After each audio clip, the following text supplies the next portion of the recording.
다시 스킵하고 여유롭게 하자.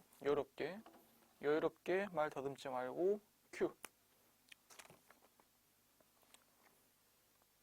오랜만입니다. 도서관을 통째로의 주인장 홍준성입니다. 본 코너는 새해를 맞이해서 야심차게 마련한 나무야 미안해 코너입니다. 나무야 미안해라고 하는 이 제목에서 알 수 있듯이 본 코너는 차마 최고로 만들어지기에 너무 수준이 낮고 저질스러우며 심지어 우리 모두에게 유해한 영향까지 끼치는 이런 베스트셀러들을 비판적으로 분석하는 리뷰입니다. 네.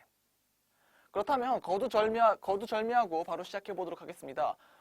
맨 처음으로 다루게 된 책은 이제 곰돌이푸 행복한 일은 매일 있어라고 하는 책입니다. 여기 그림 나가고 있겠죠? 본 책에 대한 비판적인 분석이 궁금하신 분은 끝까지 시청해 주시기 바랍니다. 그럼 바로 리뷰 시작하도록 하겠습니다. 본 리뷰의 제목은 다음과 같습니다. 곰돌이푸 불행이 존나 멈추질 않아. 소박한 아평과 왜곡된 니체에 대한 비판들입니다. 본 스크립트는 아래 첨부된 제 블로그 링크를 통해서 무료로 찾아볼 수 있습니다. 좋아요. 그럼 바로 시작해 보도록 하겠습니다. 2018년에 이제 인터파크에서 나온 신문 통계에 따르자면은 곰돌이푸 행복한 일은 매일 있어라고 하는 책이 2018년 가장 많이 팔린 책이자 동시에 독자들이 뽑은 최고의 책 2위에 랭크됐습니다. 그러니까 굉장히 지금 나름 센세이션을 벌이고 있는 책이죠. 그리고 통계로 봤을 때 이 책이 거의 한 60만 부, 그 다음에 이 책 후속작으로 나온 곰돌이푸 서두르지 않아도 괜찮아? 라고 하는 책이 30만 부. 그래서 제가 봤을 때 19년도 하반기까지 해가지고 얼추 한 100만 부 정도가 판매될 정도로 굉장히 많은 인기를 구하고 있는 책입니다. 그럼 이 책은 뭐냐? 뭐라고 말해야 될까요? 일단 이 책에 대해서는요, 장르가 불분명합니다. 이게 무슨 말이냐고 하면은, 일단 이 책의 기본적인 형식은 이제 디즈니 애니메이션 곰돌이푸 모두 알고 있죠? 그 곰돌이푸의 어떤 사파가 그려져 있고요. 그 밑에 뭐 짤막한 문구들이 달려져 있는 형식으로 구성되어 있습니다. 이제 150장 모든 장이 그렇게 구성되어 있고요. 이 책은 곰돌이푸의 에세이 또는 일기냐? 그렇진 않습니다. 왜냐하면 일기라고 하기에는 곰돌이푸에 대한 어떤 일상생활이 거의 기록되어 있지 않고요. 그렇다고 에세이라고 하기에는 너무 문구들이 짤막하기 때문에 조금 뭐랄까요? 에세이라고 부르기 굉장히 어렵습니다. 그 문구들이 그러면은 일종의 이건 명언집일까요? 푸가 말한 거에 대한 명언집이라고 말하기도 어렵습니다. 왜냐하면은 명언이라고 하기에는 그 문구의 수준이라고 하는 게 너무 동화스럽기 때문이죠. 물론 그렇다고 이 곰돌이푸가 동화책인 것도 아닙니다. 왜냐하면 동화책이라고 하는 것은 동심에 기초한 이야기 아니겠습니까? 이 기초를 동심에 두고 있다는 것 뿐이지 어디까지나 동화 역시도 이야기의 구조를 갖추고 있어야 되는 겁니다. 근데 우리가 지금 다루고자 하는 곰돌이푸 행복한 일은 매일 있어라는 이 책은 심지어 기본적인 서사조차 없는 책입니다. 그러니까 에세이도 아니고 일기도 아니고 동화도 아니고 명언집, 교훈집도 아닌 겁니다. 그럼 이 책은 뭔가 굳이 제가 이 책에 대한 장르를 꼽자면 사파집이라고 부를 수 있을 것 같습니다. 그러니까 사파가 곁들여져 있고 그 사파에 대한 문구가 일종한 짤막한 글들이 곁들여져 있는 거니까요. 하지만 제가 사파집이라고 말하기에 좀 망설여지는 이유는 뭐냐면 제가 사파집이라고 하면 되게 막 기스타브 도레 같은 그런 유명한 작가를 떠올리는 분들이 있을 텐데 그런 파라집이라든지 사파 같은 거 아니라는 겁니다. 기스타브 도레의 작품은 뭐랄까요? 기스타브 도레의 작품은 굉장히 도상학적이고 기호학적으로 풍부하게 해석될 여지가 많은 작품들을 많이 만들었습니다. 그리고 그 안에는 풍자적이고도 우화적인 내용이 들어가 있고요. 그러니까 해석의 여지가 굉장히 많은 예술 작품을 만들었던 셈이죠. 하지만 곰돌이푸라고 하는 이 책은 그런 해석의 여지가 딱히 없습니다. 그냥 여러분이 어릴 때 봤던 그 곰돌이푸를 그냥 복사 붙여넣기 해가지고 달아놓은 거예요. 그래서 책 속에는 이렇게 적혀 있습니다.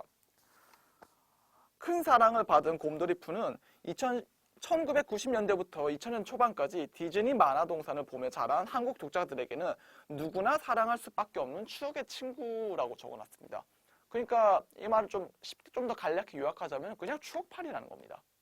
그렇다면 어리석고 살찌고 언제나 낙천적인 우리의 귀여운 곰인형, 봉제인형 곰돌이푸는 21세기를 살아가는 우리들에게 대체 무슨 말을 해주고 있는 걸까요? 근데 이 책은 여러분요, 한 페이지의 글자 수가 100자 미만이기도 하고 이 사파들 다 치우고서 그 글자들만 모아가지고 이 페이지로 모으면 30쪽? 20쪽도 채 안 될 분량이 아주 작은 텍스트를 가지고 있습니다. 그 작은데 심지어 그 작은 텍스트를 가지고 하는 얘기들도 다 비슷해요. 이를테면 이런 논조입니다. 제가 읽어보겠습니다. 행복은 우리 눈앞에 있지만 그것을 깨닫는 사람은 그리 많지 않아요. 행복은 자신을 발견해 주기를 기다리고 있습니다. 그리고 그 행복은 우리 자신만이 찾을 수 있죠. 라고 하는 굉장히 이걸 뭐랄까요? 논조라는 말을 쓸 때 쓰는 그 사리를 밝힐 논자를 쓰기에 차마 부끄러울 정도로 아무 내용 아닙니다. 너무 당연한 얘기고요. 나머지 책들도 그래요. 뭐 나를 진정으로 칭찬해주는 사람이 친구이고 너무 남의 말을 귀 기울이지 말고 좀 쉽게 생각하고 힘들면 자고 일어나 다시 생각하자 식의 지나가는 똥개도 할 수 있는 조언들을 막 인쇄해놨습니다. 그러니까 다시 한번 말하지만 이 책에 적혀있는 내용들은 그냥 아무것도 아닌 그냥 얼토당토한 조언들밖에 없습니다. 아까 말했지만 이게 만약 우화라고 한다면 차라리 해석의 여지라도 있겠지만 곰돌이 푸는 이야기조차도 아니기 때문에 우화라고도 볼 수 없습니다. 그러니까 해석의 여지라는 게 1도 없는 너무 단순 무구한 책이라는 거죠. 물론 여러분 무지하거나 단순한 걸 얘기하는 게 죄는 아닙니다. 어쨌거나 우리는 모든 게 다 허용되는 자유민주주의에 살고 있지 않습니까?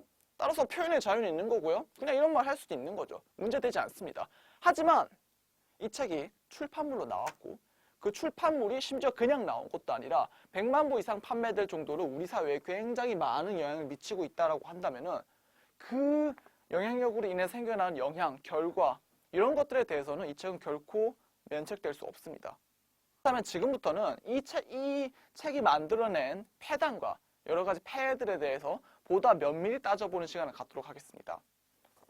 이제 앞서 언급했던 부분에서 드러났듯이 곰돌이푸라고 하는 것은 이제 소위 요즘 유행하는 소확행, 그러니까 소소하고도 확실한 행복을 추구하는 삶, 즉 일상에 만족하는 삶을 뜻합니다.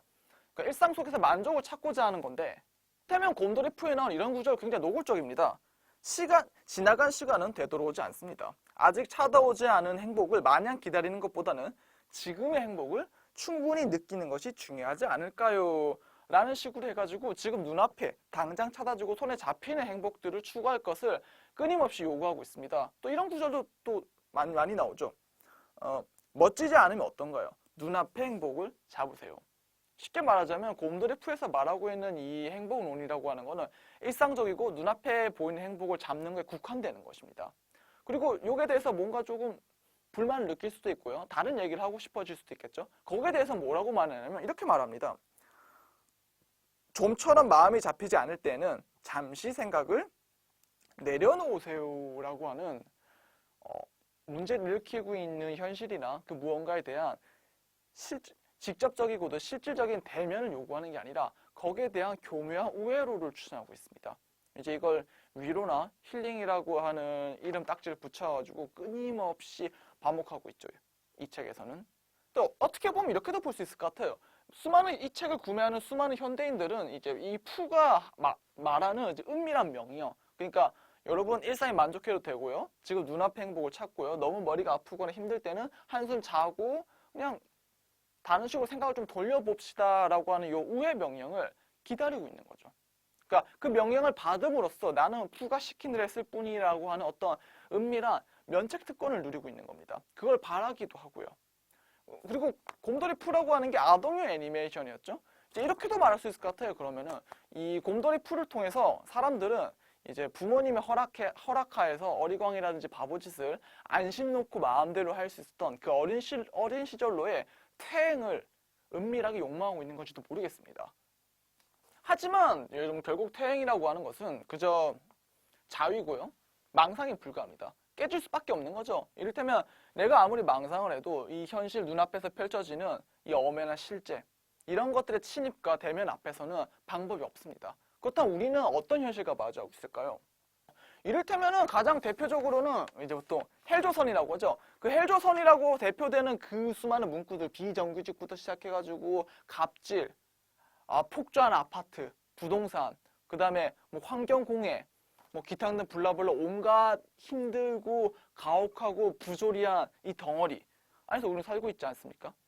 이런 자조적인 표현에서 잘 알 수 있듯이 이미 우리가 알고 있는 부조리한 현실이라고 하는 것은요. 이런 곰돌이푸가 말하고 하는 이런 알량한 우회로를 통해서 벗어날 수 있는 경지를 이미 훌쩍 뛰어넘어 버렸습니다. 이를테면은 이런 예시를 들어보죠. 가장 최근에 굉장히 뜨거웠던 김용균 씨 그러니까 화력 발전소에서 일하다가 컨베이너 벨트에 빨려 들어가서 죽음을 맞이했던 그 위험의 외주화로 대표되는 김용규 씨에 대한 사례를 한번 알아보도록 합시다. 이미 아시는 분도 있겠지만은 요 김용규 씨에 대해서는 태안 화력 발전소에서 일하던 하청업체의 비정규직 노동자였습니다.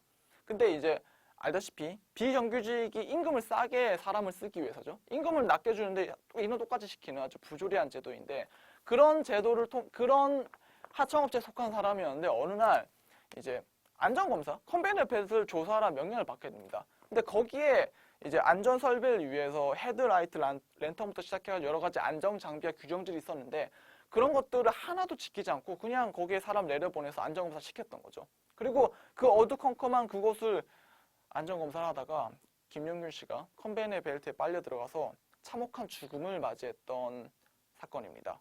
물론 이 사건이 정말 가슴 아픈 거는 이제 아까 말했듯이 하청업체라고 했죠. 원청에서 하청을 고용한 형태인데 이 하청업체에서 여러 번 얘기를 했습니다. 이 업무 환경이 너무 위험하기 때문에 좀 개선을 할 필요가 있다고. 28차례 요구를 했지만 원청에서는 그 요구를 들어주지 않았습니다. 어떻게 보면 당연합니다. 왜냐하면 원청에서 하청을 쓰는 이유는 그 설비를 재정비하고 그 업무 환경을 안전하게 만드는 비용보다 하청업체를 고용해서 그 사람의 인간 소비품을 쓰고 버리는 게 더 싸게 먹히기 때문입니다. 그러니까 가격 합리화, 좀 더 싼 가격을 쓰는 거 하에서 인간을 소비재로 다뤄버리고 소모시키고 희생시키는 굉장히 부조리하고도 참혹한 체제였던 것입니다. 근데 이게 이제 SNS를 통해서 굉장히 많이 이슈화되고 공고화되면서 결국 이제 법안이 발의됐죠. 이른바 김용균법이라고 해가지고 위험의 외주화, 어떤 안전 규정이 이런 것들을 하청업체에 맡기거나 원청 책임 관계를 굉장히 좀 근절하기 위한 법안이 제출됐고요. 여러 가지 진통을 겪다가 결국 이제 27일 날, 얼마 안 됐죠. 27일 날 이게 국회를 통과하게 됩니다. 이제 그때 이제 김용규 씨의 어머니가 했던 말이 굉장히 좀 가슴 울리는데요. 제가 인용해 보도록 하겠습니다. 너로 인해서 다른 사람들이 살 수 있었다고 엄마가 가서 얘기해 줄게 라는 말을 남겼습니다. 그럼 단적으로 말해서 구조적인 문제인 것입니다. 이거는 단순히 이제 하청업체에서 안전 규정을 똑바로 마련한다고 해서 해결될 수 있는 문제가 아닙니다. 왜냐하면은 하청업체 입찰 과정에서 굉장히 싸게 부르는 하청업체들 이제 대충 뽑아 쓰죠. 근데 선발하죠. 근데 값을 싸게 하면 싸게 할수록 노동자에 들어가는 어떤 안전 설비나 이런 것들은 도외시될 수밖에 없습니다. 그리고 심지어 원청, 하청 고용 관계에서 안전적인 문제가 벌어졌을 때 원청 아무 책임 없죠. 하청을 고용했을 뿐이고 그 하청 문제에 대한 책임은 어디까지 하청에서 책임지게 돼 있는 거니까요.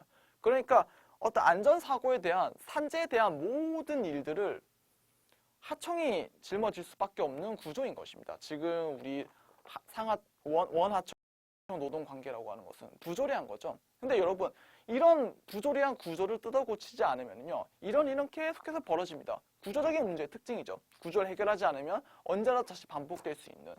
이를테면 우리는 이 고 김윤규 씨에 대한 사례를 이미 무수히 너무 접해왔습니다. 언론화되지 않았을 뿐 이제 90년대 80년대 이후부터 대한민국 노동자들이 한 번도 멈추지 않고 계속해서 위험에 노출되고 죽음을 누적해 왔습니다. 하지만 이제 그리 너무 멀지 않은 과거에서 우리는 이거를 이미 겪었었죠. 이를테면 16년도에 있었던 구의역 스크린 사고가 있었습니다. 이것도 유명했죠. 구의역 스크린도어에서 이제 이것도 이번 하청업체였습니다. 그 노동자가 이제 스크린도어를 수리하고 있었는데 때마침 전동차가 들어오면서 열차에 치여가지고 19살이었던 거예요. 그 노동자가. 죽음을 맞이했던 사건입니다. 왜 죽음을 맞이했냐면 원래 그 일을 할 때 이 전동차가 들어오는 걸 보기 위해서 2인 1조로 일해야 됩니다. 한 명은 수리를 하고 한 명은 전동차가 오는지를 보고 있어야 되는 거죠. 근데 하청에서 사람을 막 쥐어짜고 안전 규정을 무시하고 일을 추진하다 보니까 김용규 씨가 아니라 그 하청 노동자 혼자서 스크린도어를 수리해야만 했던 거죠. 그리고 전동차에 치여서 죽음을 맞이하게 된 겁니다. 근데 이것도 SNS를 통해서 굉장히 이슈가 됐고요. 그래서 서울 시민들이 직접 그 사고가 났던 스크린도어에 가서 포스트잇을 막 몇천 장씩 붙여가지고 그게 언론에 뜨고 굉장히 여러 가지 이슈가 되는데 결론적으로 그때 위험의 외주화에 대한 법은 발족되지 않았습니다. 무산됐죠. 그리고 그 구조를 해결하기 위한 그 법이 무산됐기 때문에 2년 뒤에 이제 화력발전소에서 고 김용규 씨 같은 또 다른 위험의 외주화로 인한 희생자가 발생한 것입니다. 그리고 이제 법이 통과됐으니까 구조가 그나마 조금 개선될 수 있겠죠. 여러분, 결국 구조적인 문제라고 하는 것은 구조적인 문제를 해결하지 않으면 비극이 끊임없이 반복되는 구조일 수밖에 없다는 겁니다. 그래서 구조적 문제라고 부르죠. 이를테면 이제 14년도에 우리 가슴을 가장 아프게 했던 세월호 참사가 있었죠. 세월호 참사에 대한 여러 가지 무수히 많은 원인들이 있지만 그 원인들 중에 핵심적인 것 중에 하나는 세월호 자체 내에서 이제 배가 이제 기울 때 평형수를 맞춰야겠죠. 그 다음에 그 배가 기울 때 배의 평형수가 망가질 정도의 화물이 실려 있으면 안 되니까 화물도 제한해야 되고요. 그 다음에 화물을 실었다 손치더라도 그 화물을 묶어주기 위한 그 컨베이너 벨트 딱 묶는 그 제동 벨트도 충분히 갖춰져 있어야 됩니다. 원래 안전 규정에 따르자면요. 근데 세월호 사고 당일에 세월호에는 이제 화물도 규정 이상으로 실려져 있었고요. 그 화물을 이제 잠그기 위한 뭐라 하죠 이거를? 화물을 잠그기 위한 화물 고정 장치 역시 제대로 설치되어 있지 않았고, 그리고 그것들을 이제 배가 기울어지지 않게 만들어주기 위한 평형수 역시도 제대로 갖춰져 있지 않았습니다. 그러니까 사고가 났을 때 전혀 대비가 될 수 없는 대비가 될 수 없는 무방비 상태였던 거죠. 그래서 어떤 계기로 인해서 세월호가 딱 걸리고 급선회하게 됐을 때 세월호가 그대로 자빠져 버린 겁니다. 그리고 우리가 아는 그 수많은 사상자가 단원고 학생들이 죽음을 맞이하게 됐죠.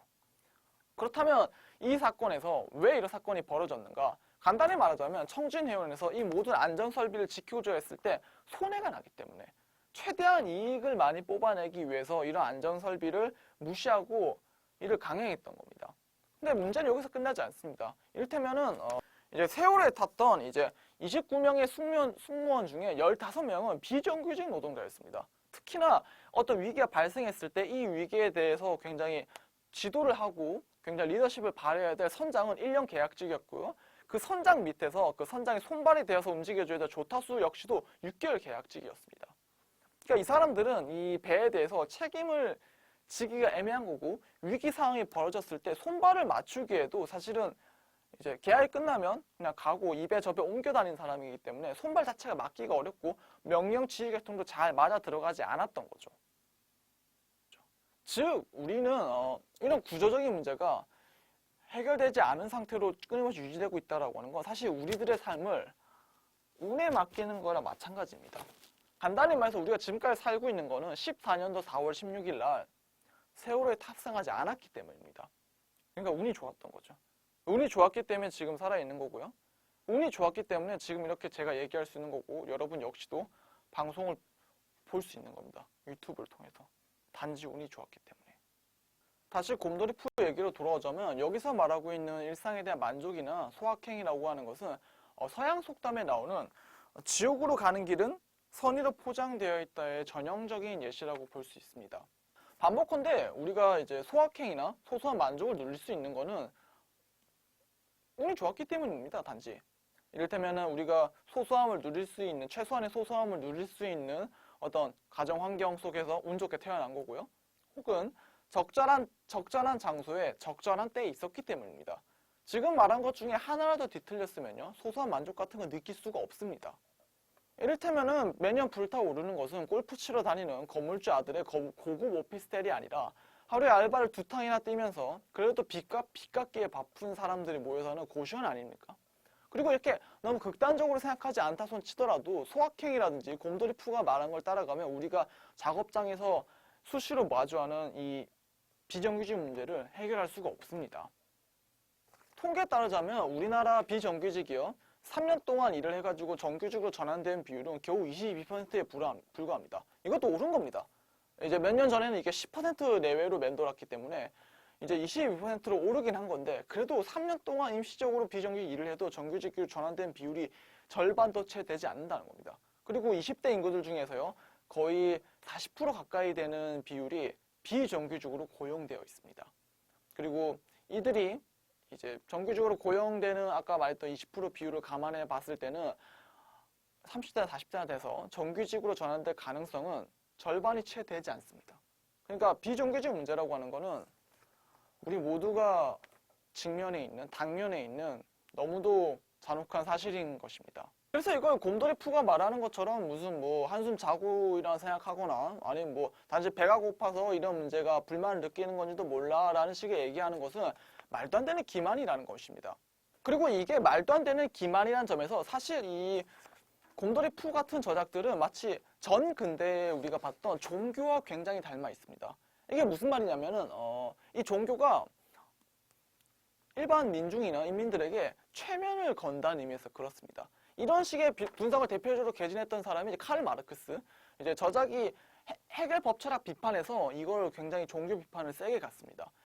이제 마르크스가 보기에 이제 종교가 이 사회나 사람들에게 최면을 거는 이유는 크게 두 가지 차원입니다. 하나는 일단 사후 세계를 믿게 함으로써 이제 사후 세계 내에서 무슨 보상이 있을 거고 악인에 대한 단죄가 있을 거다라는 식으로 굉장히 기만적인 보상이라든지 정의관을 제시합니다. 그리고 이런 사후 세계를 굉장히 중요하게 만듦으로써 이 현실에 당면한 문제를 굉장히 사소한 걸로 어차피 천국에 가고 하나님 만나는 게 가장 중요한 문제이므로 이 현세의 일들을 그냥 굉장히 소홀하고 굉장히 굳이 내가 개입해서 바꿀 필요가 없는 그런 문제로 만들어 버린다는 것입니다. 즉 죽음을 대안으로 제시한 거나 다름없는 거죠. 여기 말했던 사후세계는 전부 다 죽은 뒤의 일들에 불과한 거기 때문에 이제 이런 의미에서 이제 유명한 구절이죠. 마르크스가 이 책에서 이제 종교는 인민의 아편일 뿐이다 라고 말했던 것처럼 종교는 이 체제의 부조리와 현세의 문제들을 굳이 내가 나서서 행동으로 나서서 개선할 필요가 없는 그냥 그 무언가 더 중요한 거는 사후세계 피 안에 찍혀있다고 여기게 만드는 일종의 최면제 혹은 이데올로기적 장치에 불과했다는 겁니다. 여러분 그래서 우리는 마르크스가 이 문제에 대해서 이렇게 비꼰 거는 기꺼이 기억할 만합니다. 우리들 앞장서 우리의 목자들은 항상 자유의 장례식 날에만 자유로운 사회에 있었다 라는 구절은 기꺼이 기억할 만합니다. 그리고 같은 맥락에서 우리 곰돌이푸 행복한 이는 매일 있어에서 이런 구절을 볼 때 우리는 짜증이 솟구칠 수밖에 없습니다. 읽어보겠습니다. 가장 좋은 것도 가장 나쁜 것도 사실 별거 아니에요. 좋은 일, 나쁜 일에 일희일비하는 것은 자연스러운 반응이지만 사실 인생이라는 긴 시간 속에서 모두 사소한 일일 뿐입니다 라고 말하고 있습니다. 단적으로 말해서 지금 우리가 일상에서 겪고 있는 일들 중에는 사소한 일이 단 하나도 없습니다. 모두 중요한 일이고요. 이걸 바꾸기 위해서 우리는 굉장히 많은 노력을 해야 될 겁니다.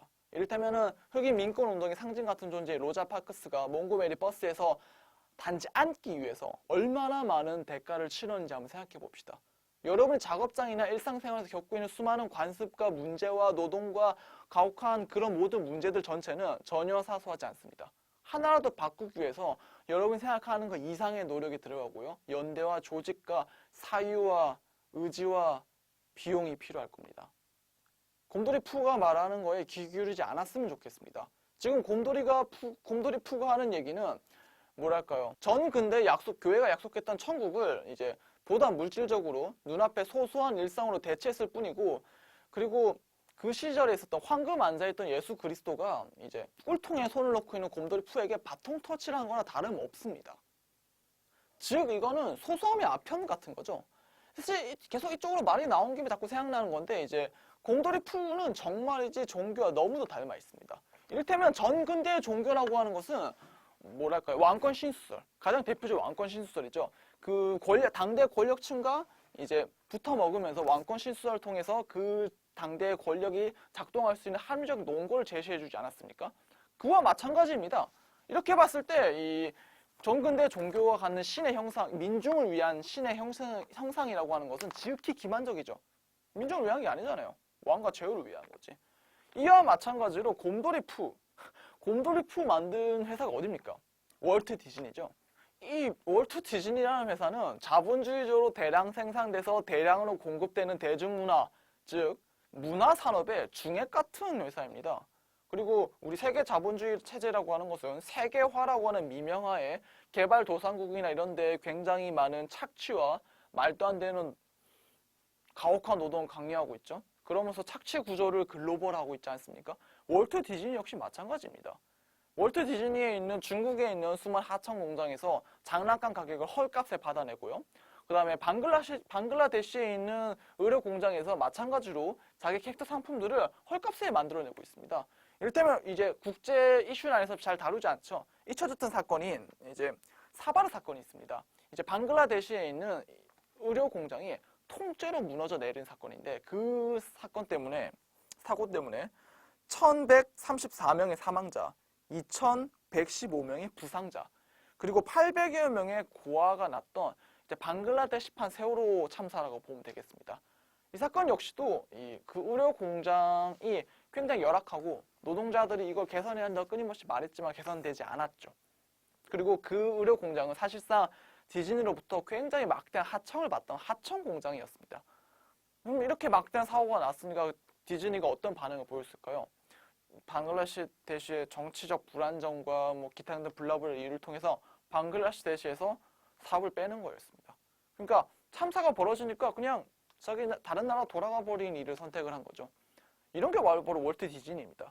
월트 디즈니를 보고 동심을 즐기는 수많은 사람들이 보지 않는 월트 디즈니의 참된 모습이고 실제인 거죠.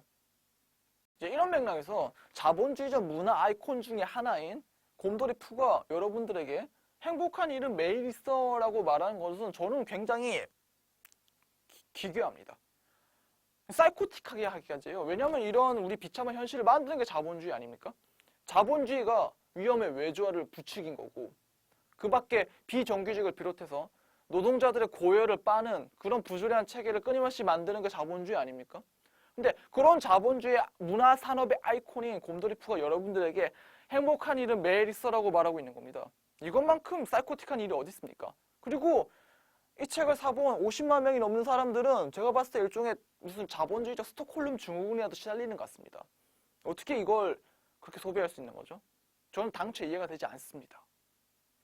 그러니까 종합하자면 이 곰돌이 푸 행복한 일은 매일 있어라는 이 책 자체가 기획, 이 책 내용 전체가 하나의 거대한 기만극입니다. 이런 기만극은 이제 곰돌이 푸 프롤로그에서도 너무 적나라하게 드러납니다. 여러분 놀랍게도 곰돌이 푸 프롤로그에서 언급되는 건 우리가 아는 친숙한 철학자인 프리디 니체입니다. 뭐라고 하는지 들어볼까요?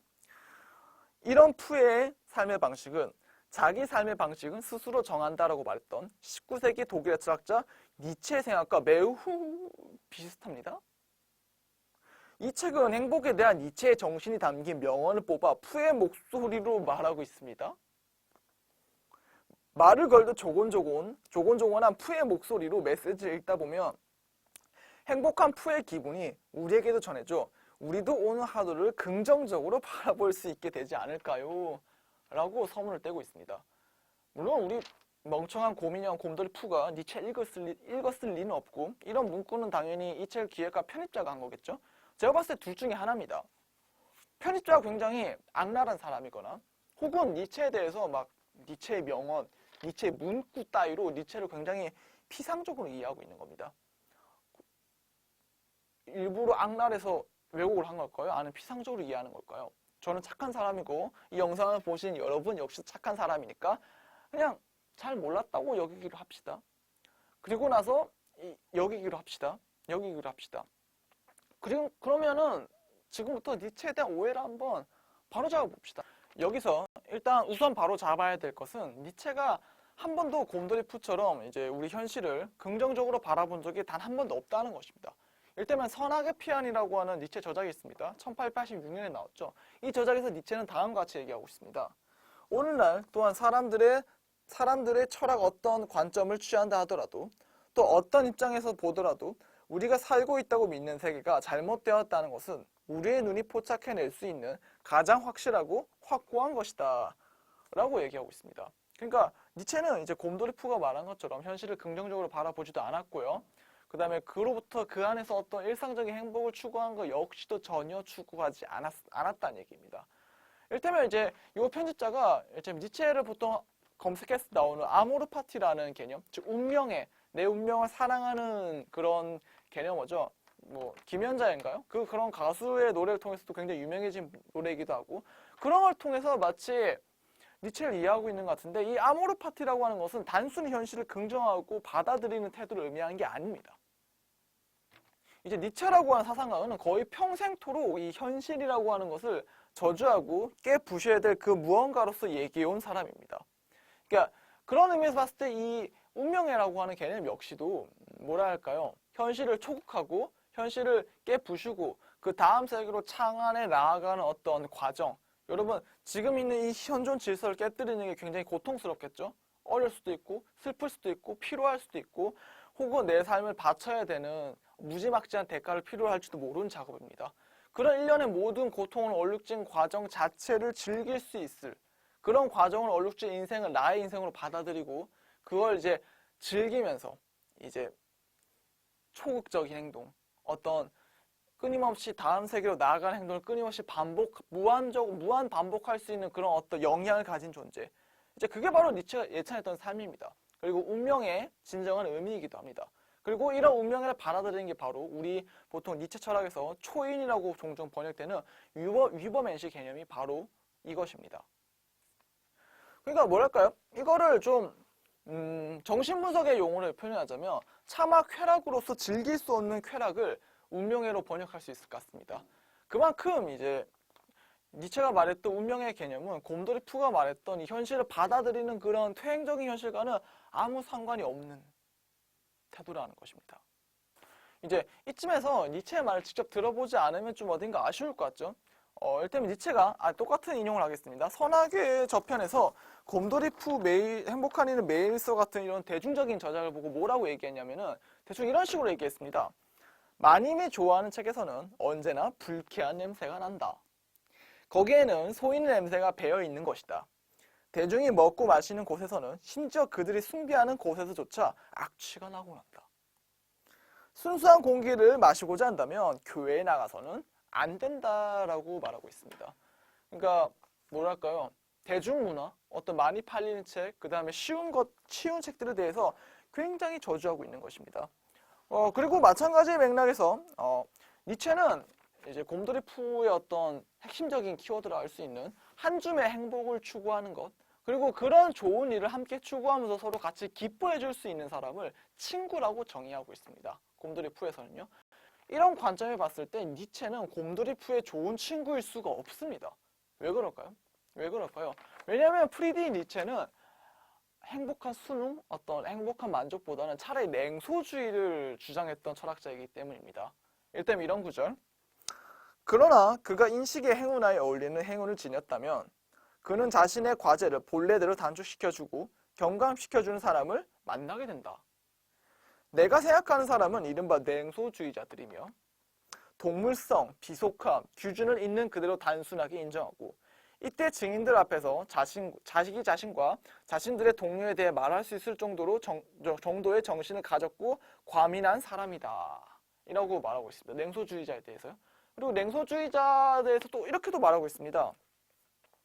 그리고 보다 높은 인간은 더 조야하고 세련된 모든 냉소주의에 귀를 열어야만 하고 바로 자기 앞에서 부끄러움도 없는 어릿광대나 학문적 호색한의 소리가 들릴 때에는 그때마다 스스로의 행운을 빌게 된다. 더욱이 구역질나는 것에 매혹적인 것이 섞여드는 경우조차 있다. 라고 말하고 있습니다.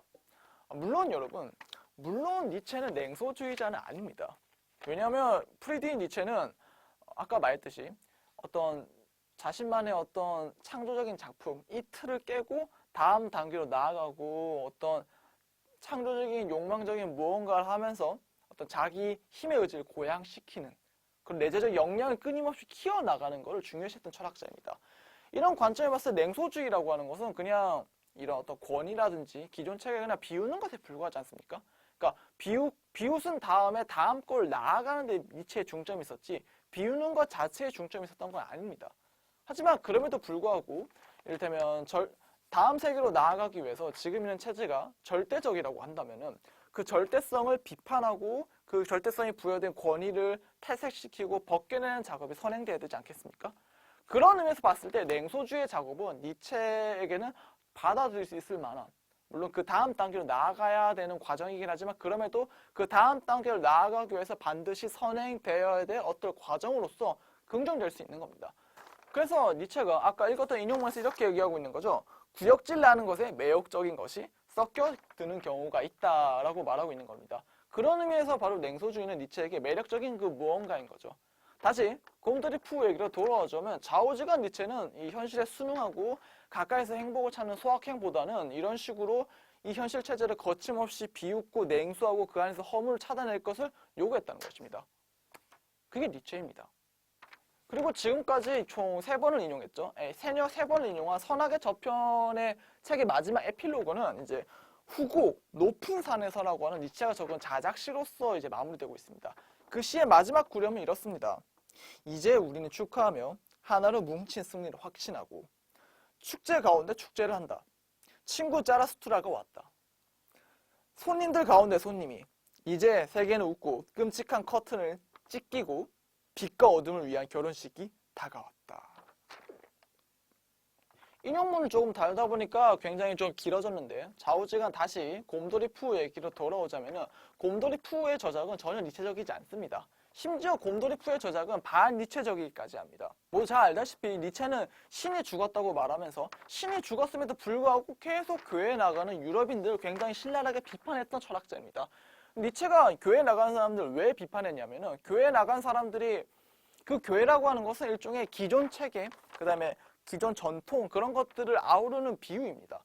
이런 기존 체계에서 유럽인들이 자꾸 그 안에 가는 것은 그 체계를 깨고 자신만의 새로운 가치를 분출할 수 있을 만한 역량이 없기 때문이라고 봤습니다.